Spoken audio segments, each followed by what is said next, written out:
எந்தன் ஜெப வேளை உம்மை தேடி வந்தே. இப்போது சமாதான ஏஜி சபையின் தலைமை போதகர் பாஸ்டர் ஆர் கிளாரன்ஸ் மருதையா அவர்கள் தேவனுடைய செய்தியை கொண்டு வருவார்கள். கிறிஸ்துவுக்குள் அன்பானவர்களே, இந்த நாளிலேயும் இந்த ஊடகத்தின் மூலமாக உங்களை சந்திப்பது மகிழ்ச்சி அடைகிறேன். இது கர்த்தருடைய நாள். வேதத்தில் வாசித்து பார்க்கும் பொழுது நான் கர்த்தருடைய நாளில் ஆவிக்குள்ளானேன் என்று வாசித்து பார்க்கிறோம். அப்போஸ்தலனாகிய யோவான் சொல்வதற்கு காரணம், அங்கே ஒரு தனிமையான ஒரு சூழ்நிலை காணப்பட்டது. அவன் இருந்த இடம் ஒரு பத்மோ எனப்பட்ட ஒரு தீவு, ஒரு வனாந்தரம், மனித சஞ்சாரம் இல்லாத ஒரு இடம். அந்த இடத்திலே தனித்தவனாக இருந்த பொழுது வேதம் சொல்கிறது, அங்கே பார்ப்பதற்குரிய சூழ்நிலை இல்லை, மன ரம்பியமான ஒரு சூழ்நிலை இல்லை, அது எதிர்பார்த்த ஒரு சூழ்நிலை இல்லை, கண்ணீரின் சூழ்நிலை. அந்த சூழ்நிலை அங்கே போய் பிழைச்சவங்க யாருமே கிடையாது. ஆகவே மரண தண்டனைக்கு நியமிக்கப்பட்டவர்கள் அவளை கொண்டு போய் கொன்று குவிக்கிற இடம்தான் அந்த பத்மோ தீவு. இன்னும் சொல்லப்போனால் மனித கூட்டத்தை விட கழுகு கூட்டம்தான் அங்கே இருக்கும்.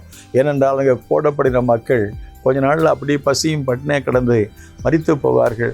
அந்த மரித்தவருடைய மாம்சத்தை சாப்பிடுவதற்கு கழுகுகள் சுற்றி கொண்டு வட்டாரமிட்டு கொண்டிருக்கும். அப்படிப்பட்ட ஒரு கடினமான இடத்துல அந்த அன்பிசுசனாய் யோவான் அவன் சொன்ன ஒரு வார்த்தை, இத்தனை நாட்களும் பாடுகளும் வேதனையும் துக்கமும் சகிச்சுட்டு இருக்கேன், ஆனால் கர்த்தருடைய நாள் வந்தபோது அவன் சொல்கிறாரு, நான் கர்த்தருடைய நாளில் ஆவிக்குள்ளானேன். இப்பொழுது எனக்கு சொந்த பலன் இல்லை, இப்பொழுது என்னை தைரியப்படுத்துவதற்கு, எனக்கு ஆராதிப்பதற்கு, எனக்கு ஜெபிப்பதற்கு, கர்த்தரை போற்றுவதற்கு, கர்த்தருக்காக வாழ்வதற்கு, நிலைத்து நிற்பதற்கு எனக்கு பலன் இல்லை.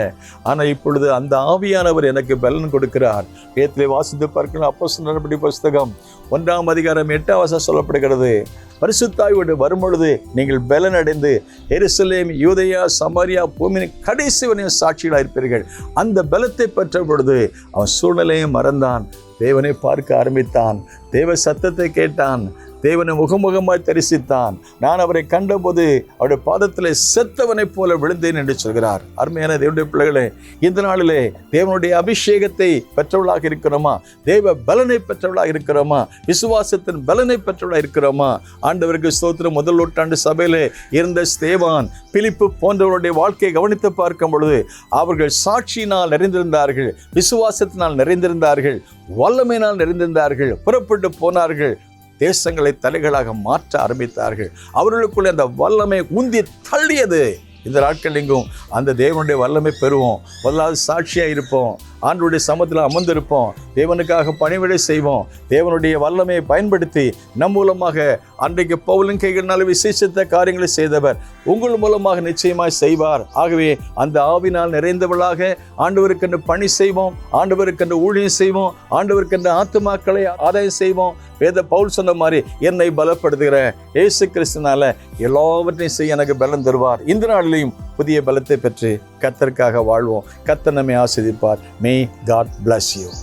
எந்தன் ஜெப வேளை உம்மை தேடி வந்தே, தேவா பதில் தாருமே.